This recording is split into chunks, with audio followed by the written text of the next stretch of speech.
وجودك له هدف، سواء أنت فهمت الهدف ده ولا ما فهمت. ولكن لما الله قرر أنه يخلقك خلقك لهدف وسبب، استشعار هذا السبب هيغير تعاملنا مع الحياة. كل الكون لن يكون كما هو اليوم بدونك.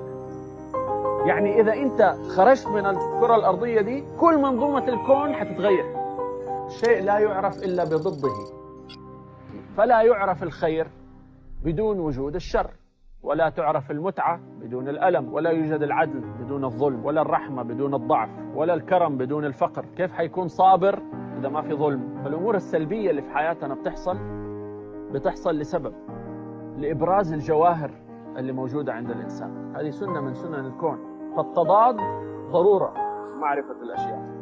قمة المتعة متى تيجي؟ لما يكون في قمة الألم. يعني متى أكثر استمتاع في الأكل؟